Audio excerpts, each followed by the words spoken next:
आज का हमारा टॉपिक है भारत में शक साम्राज्य और उनकी शाखाएं। सबसे पहले प्रश्न उठता है कि शक कौन थे।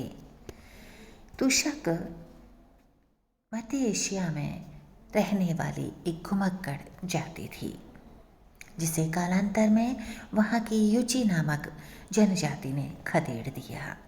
युचियों से परास्त होकर शक भारत आ गए और भारत पर आक्रमण कर इन्होंने एक विस्तृत भूभाग पर भारत के एक विस्तृत भूभाग पर अपना राज्य स्थापित कर लिया और यहाँ पहली शताब्दी से तीसरी शताब्दी के मध्य ये शासन करते रहे। भारत में शक शासकों ने काफ़ी विस्तृत राज्य स्थापित किया और प्रशासनिक सुविधा की दृष्टि से इनका ये राज्य कई प्रांतों में विभाजित होता था। शक शासक इन प्रांतों में शासन संचालन के लिए जिन अधिकारियों को नियुक्त करते थे उन्हें शक क्षत्रप कहा जाता था। सामान्य तौर पर शकों के प्रत्येक प्रांत में 2 क्षत्रप होते थे, एक क्षत्रप और दूसरा महाक्षत्रप। भारत में क्षत्रपों के मुख्य केंद्रों को 4 भागों में बांटा जाता है।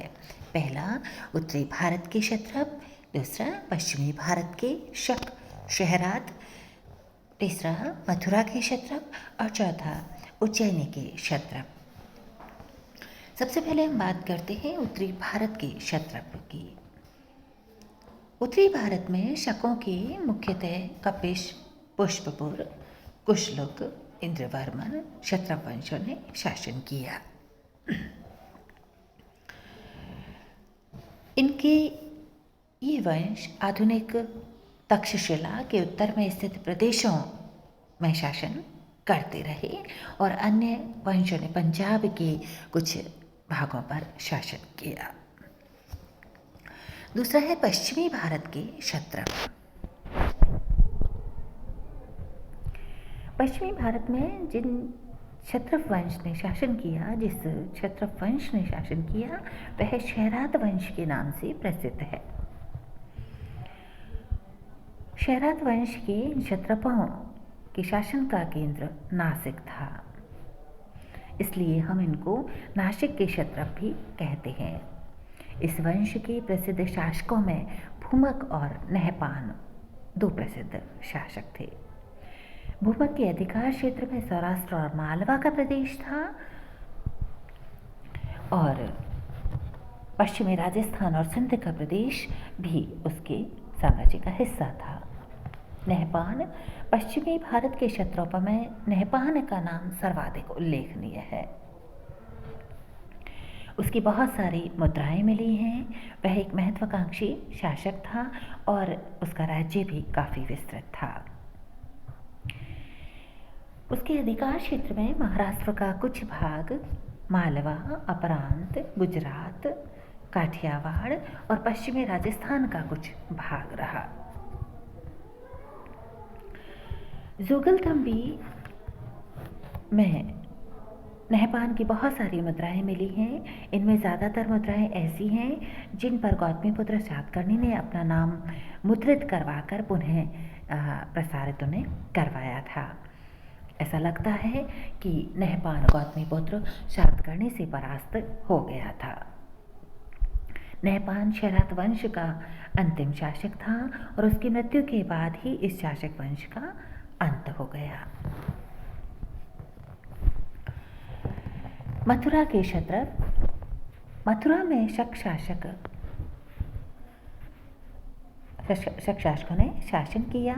इनमें राजवुलु और सूडास नामक क्षत्रप उल्लेखनीय हैं। चौथे हैं उज्जैनी के क्षत्रप। दक्षिणी भारत में एक दूसरे शक क्षत्रप वंश का उदय हुआ। इसका मुख्य केंद्र उज्जैन अथवा उज्जैनी था। इन्हें उज्जैनी के क्षत्रप भी हम कहते हैं। इस क्षत्रप वंश का संस्थापक यशोमती रहा, किंतु इस क्षत्रप राज्य का पहला स्वतंत्र शासक जस्टन था। जस्टन बड़ा ही पराक्रमी शासक था। जस्टन के बाद इस क्षत्रप राज्य का उत्तराधिकारी रुद्रदामन रहा। वह उज्जैनी के क्षत्रप शासकों में सबसे अधिक पराक्रमी था। ऐसा लगता है कि दूसरी शताब्दी में भी रुद्रदामन शासन करता रहा।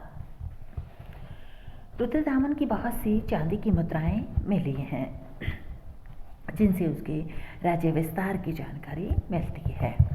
उसके राज्य विस्तार की अगर हम बात करें तो उसके राज्य में निम्नलिखित क्षेत्र आते थे। पहला है आकर, आकर अर्थात पूर्वी मालवा जिसकी राजधानी विदिशा थी। दूसरा महत्वपूर्ण क्षेत्र था अवंती अर्थात पश्चिमी मालवा जिसकी राजधानी उज्जैनी थी। अनूप अर्थात नर्मदा के तट पर स्थित क्षेत्र, इसको हम आधुनिक मध्य प्रदेश मान सकते हैं। नीवर्त ये भी महत्वपूर्ण राज्य था। आनर्त अर्थात उत्तरी गुजरात जिसकी राजधानी द्वारिका थी। सौराष्ट्र अर्थात काठियावाड़। स्वभ्र अर्थात आधुनिक खेड़ प्रांत। मरु राजस्थान का मारवाड़ प्रांत। कच्छ, कच्छ प्रदेश। सिंधु सौवीर अर्थात सिंधु की निचली घाटी। कुकुर, इसमें हम राजस्थान और उत्तरी गुजरात के कुछ भागों को शामिल कर सकते हैं। अपरांत अर्थात उत्तरी कोंकण। निषाद अर्थात विंध्य प्रदेश। ये तमाम प्रदेश रुद्रदामन के साम्राज्य के अंतर्गत थे। जूनागढ़ अभिलेख में ये स्पष्ट होता है कि रुद्रदामन ने योधे नामक गणराज्य को परास्त किया, जो उसकी महत्वपूर्ण उपलब्धि रही। इसके अलावा दक्षिणापथपति की पराजय का उल्लेख भी हमें जूनागढ़ अभिलेख से मिलता है और उसमें उल्लेख है कि रुद्रदामन ने दक्षिणापथ के स्वामी सातकर्णी को युद्ध में 2 बार परास्त किया, परंतु निकट संबंधी होने के कारण उसका वध नहीं किया।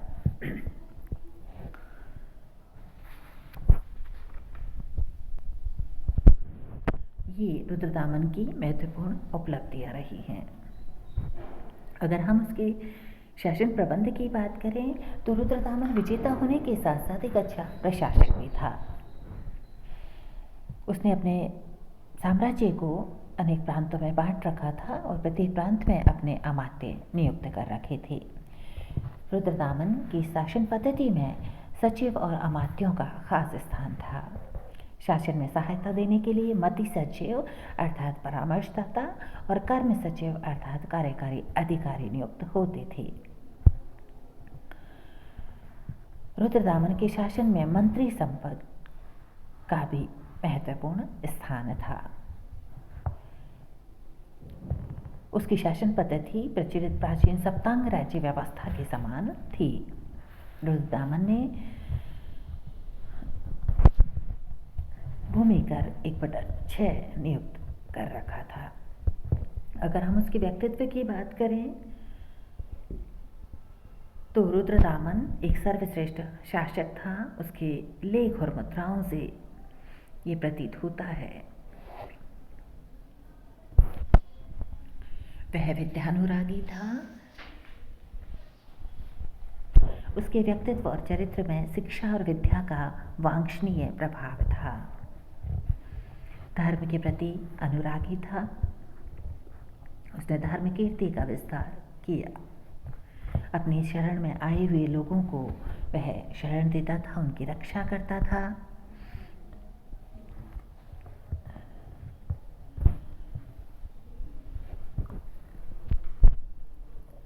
रुद्रदामन के चरित्र में दया का भी महत्वपूर्ण स्थान था। उसमें शक्ति, शौर्य और सौंदर्य का समावेश था।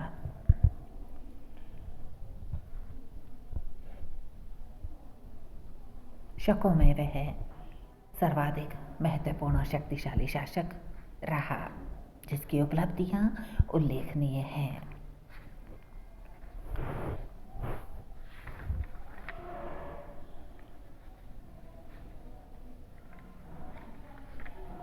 तो आज की इस वीडियो में इतना ही। अगले वीडियो में फिर मिलेंगे।